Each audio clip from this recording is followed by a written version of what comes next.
Alors, on y va avec les 5 questions. Les questions. Une personne vivante ou décédée que tu aimerais rencontrer. Hergé. Ah, Tintin. Oui, qui a été pour moi, quand j'étais jeune, Tintin a fait partie de ma vie. Tintin m'a fait découvrir le Congo, il m'a fait découvrir les Amériques, il m'a fait découvrir l'Amérique du Sud, les Incas, il m'a transporté sur la Lune, il est au Tibet.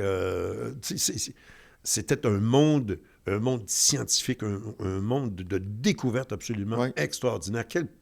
Quel personnage! Tintin, bien sûr, et toute la bande, mais Hergé, d'avoir imaginé des choses aussi extraordinaires que ça. Puis c'est un produit de son époque aussi, parce que là, évidemment, il y a des voix qui vont parler du colonialisme et tout ça. Oui, mais c'était ça à l'époque. C'est ça, exact. Tintin au Congo, c'était comme ça que la Belgique et la France percevaient l'Afrique aussi. Absolument. Là, mais tu sais, et une foule de choses qui ont changé depuis. Là, on en convient. Mais reste que à l'époque, dans les années 60, c'était absolument extraordinaire. Objectif Lune, puis on a marché sur la Lune, c'était grandiose. Puis les 7 boules de cristal, puis le secret de la licorne. Bref, je les ai tous d'ailleurs conservés précieusement. Mais, tu parles d'un malade de bande dessinée, là. Ah ben écoute. J'ai tous les Tintins, tous les Astérix, tous les Lucky Luke, tous les Tuniques Bleues. J'ai Benoît Brisefer, Johan et Pierre-Louis, j'ai tous. Puis j'ai même des livres de Tintin en espagnol, en afrikaner, en allemand. C'est lequel ton préféré? Tintin au Tibet. Oui? Probablement. Parce que tu es allé... Parce que je suis allé, hein? parce qu'effectivement, le Népal et tout ce que ça... Chang? Oui, Chang, effectivement. OK. Et puis aussi, tu sais, les personnages sympathiques. Le capitaine Haddock. Comment ne pas aimer le capitaine Haddock?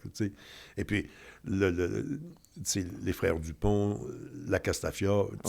C'est une belle famille, je trouve, la famille de Tintin. Tu veux pas l'avoir venir chanter au Centre Bell? Non, la Castafiore, là, quand même. Non, mais, non, pas du tout. Ça serait quoi ta ville préférée dans le monde?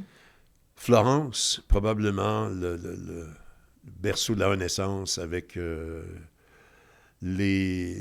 c'est extraordinaire. Le musée des Offices, c'est d'une richesse artistique absolument extraordinaire. Le Duomo, écoute, avec Francine, on arrive du côté du Duomo, c'est tellement beau, on a l'impression que c'est un décor de théâtre. C'est extraordinaire. T'es là. Est-ce que c'est vrai qu'on peut être malade tellement c'est... Tu sais, il y a cette légende urbaine-là. Le Ponte Vecchio, Florence, et tu arrives devant une toile de Botticelli, puis la dernière fois où je suis allé, j'ai eu le plaisir, au musée des Offices, il y avait un spécial, une section avec les œuvres de Léonard de Vinci. Oui. Là, puis tu tournes, puis tu vois... Galilée est là, et la tête te tourne, parce qu'effectivement, c'est extraordinaire, les palais et tout. C'est Michel-Ange, David, bref.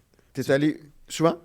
Ben, l'Italie, c'est mon pays de prédilection. Je t'avoue honnêtement là, que là, la Sardaigne, la Sicile vont s'ajouter éventuellement à ma feuille de route. Là. Mais Florence, c'est tellement beau.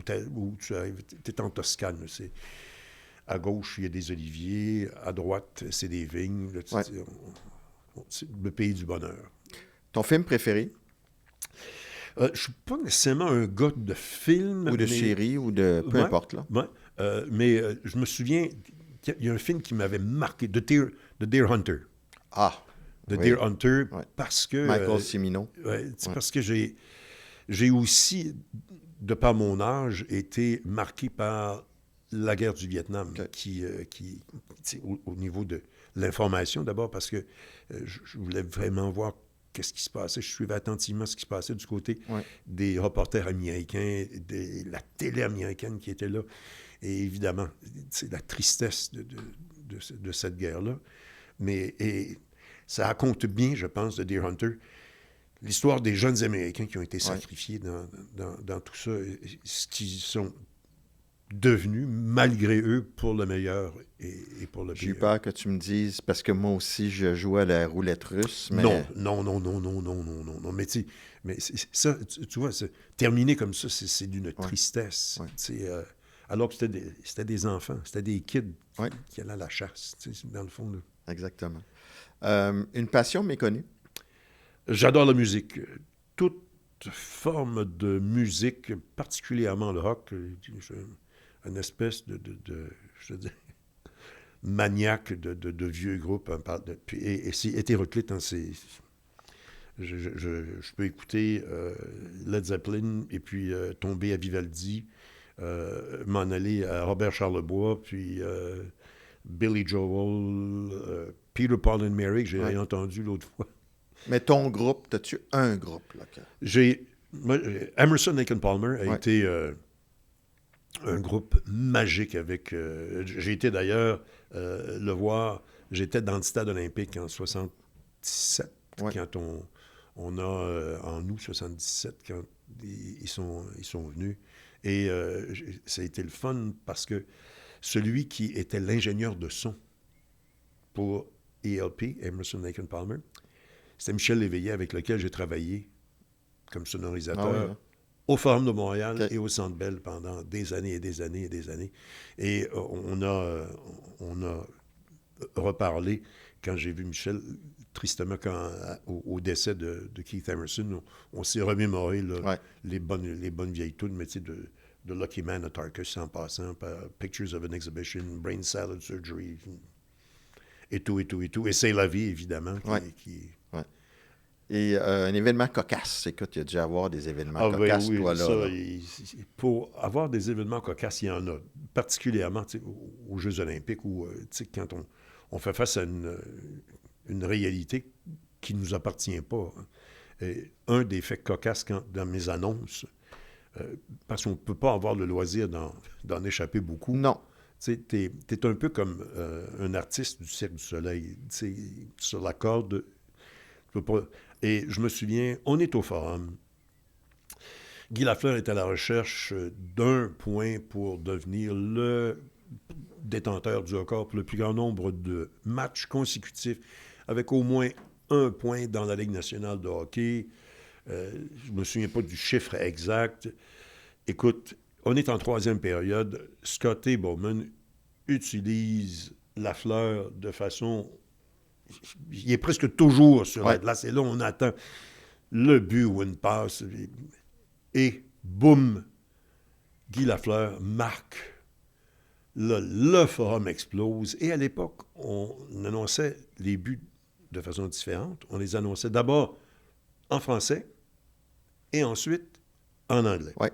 Alors, le but des Canadiens, Guy Lafleur, explosion de joie. Lorsqu'il est venu le temps de l'annoncer en anglais, et là, évidemment, la foule. Canadiens penalty, scored by number 10. La punition des Canadiens. Non. Qu'est-ce qui s'est passé? J'ai arrêté. Canadiens penalty. Et là, je réalise. Scored by... Canadians goal, scored by number 10. Guy Lafleur. Alors, les gens, avec beaucoup de sourire, m'ont laissé passer celle-là. J'en ai pas refait beaucoup d'autres. Et Guy, t'en as-tu parlé? Non? Ça a passé. Non, parce que l'exploit comme tel a effacé l'erreur, la bourde. Mais tu sais, on est à la merci. Je me souviens, on parlait de Roach tout à l'heure quand on fait la présentation en 2002, on était à Salt Lake City, et on faisait aussi des annonces protocolaires de remise de médailles. Et puis, on est à la merci de ce qui se passe sur le tapis. Nous, on reçoit une liste. Les médailles, le protocole olympique est toujours le même. Je l'ai fait pendant je ne sais pas combien de temps. Les médailles seront présentées par le président du Comité international olympique, Juan Antonio Samaranch, accompagné de... Mais là, on se lève le nez Et là, je m'aperçois que c'est peut-être ça ma hanche qui est là, mais la deuxième personne puis la troisième personne, les deux personnes qui sont là, ne sont pas les personnes qu'on a sur nos listes. Là. Ouais. C'est deux gars, puis nous, on a un monsieur et une madame. Alors là, et là, ils s'embarquent sur le tapis. Là. Et là, c'est le catalogue du CIO, tu regardes, là, tu as 30 secondes pour dire, bon, ben je pense que c'est madame une telle de la Suède. On a évité les catastrophes. Là, ouais. Tu t'imagines, le président, délégué X, Y, Z, et là, tu dis monsieur et madame, là, tu fais... Monsieur, madame. À éviter, à ne pas faire. Merci infiniment. Mathias, c'était un plaisir. Bye.